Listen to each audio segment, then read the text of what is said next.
কোনো গুন্ডা দুষ্কৃতী নয়, সামান্য এই চাকরি হারাদের রুখে দাঁড়ানোর জন্য একেবারে রণসজ্জায় ছিল পুলিশ। কসবার ঘটনা নিশ্চয়ই প্রত্যেকের মনে আছে, সেদিন কিভাবে পুলিশ লাঠি পেটা করেছিল, এমনকি লাঠিও মেরেছিল। তবে সেই লাঠির বদলে এবার গোলাপ। হ্যাঁ, অমানবিক পুলিশের লাঠিচার্জের পাল্টা অভিনব প্রতিবাদ করছেন চাকরি হারারা। তবু কি নরম হলো এই প্রশাসনের মন? না, কারণ সদ্য চাকরি হারাদের থেকে সেই গোলাপ ফুল গ্রহণ করলো না মমতার নির্মম পুলিশ।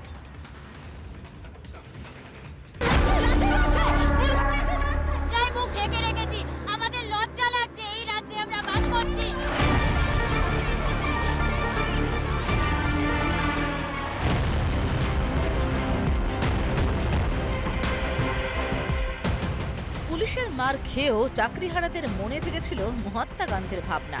কারণ কসবায় চাকরিহারা শিক্ষকদের পেটে লাথি, পিঠে লাঠির পরেও সৌজন্যের নজির গড়তে দেখা যায় সদ্য চাকরিহারাদের। মারের পাল্টা গোলাপ, লাঠির পাল্টা গোলাপ দিয়ে শুক্রবার সল্টলেকে প্রতিবাদের নতুন সংজ্ঞা লিখলেন চাকরিহারারা। আমাদের হাতে গোলাপই থাকবে, আমাদের হাতে ওই লাঠি বন্দুক ওইসব আমাদের হাতে থাকবে না। আমরা শিক্ষক, আমরা মানুষ গড়ার কারিগর, আমরা আমাদের মতো করে মানুষদেরকে আমরা গড়ে নিতে চাই। বর্তমানে তারা বেকার, দুর্নীতির কারণে রুটি রুজি হারালেও এখনো তারা হারাননি সৌজন্য। মার খেয়েও মুখে হাসি আর হাতে গোলাপ চাকরিহারাদের।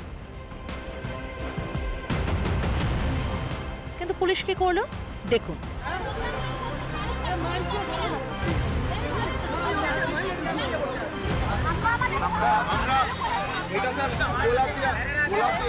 আমরা আপনাদের সহযোগিতা প্রার্থনা করছি আজকে শুধুমাত্র তার জন্য গোলাপ স্যার।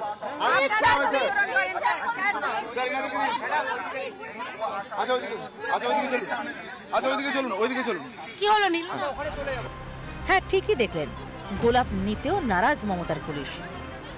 গোলাপ ফুল গ্রহণ করতে সাহস পাইনি, সেই গোলাপ ফুল আমরা গ্রহণ করলাম। তুলিকা আমাদের ভিডিও জার্নালিস্টরা গ্রহণ করলেন এবং আমরা সেই শপথ নিলাম যে আমরা এই চাকরি হারাতে। তবে লাঠি চালাতে কোনো অস্বস্তি নেই এই পুলিশের। এ যেন ভালোবাসার বদলে ঘৃণার উত্তরণ। ঘটনার জেরে আবারও প্রশাসনের মুখোশ খুলে গেল জনসমক্ষে। প্রশাসনের কি সৃজনশীল ভাবনাতেও ভয়? একটা ডিসিপ্লিন অর্গানাইজ ফোর্সে তার যে ব্র্যান্ড থাকা উচিত, তার বাইরে গিয়ে কে 100 দিনের কাজের লোক, কে সিভিক ভলেন্টিয়ার, কে পাড়ার হাত কাটা দুলাল, কেউ বুঝতে পারবেন না।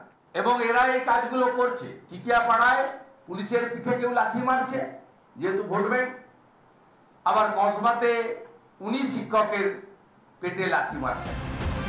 সরকারের চোখে কি তাহলে প্রতিবাদী অপরাধ? লাঠি দিয়ে কতদিন আর কৃষ্ণবানকে কবর দেবে সরকার? রিপাবলিক বাংলা। নানা ধরনের কন্টেন্ট দেখার জন্য লাইক করুন, শেয়ার করুন আমাদের ফেসবুক পেজ, সাবস্ক্রাইব করুন আমাদের ইউটিউব চ্যানেল। পাশাপাশি অন্যান্য ব্রেকিং নিউজের জন্য অবশ্যই চোখ রাখুন রিপাবলিক বাংলায়।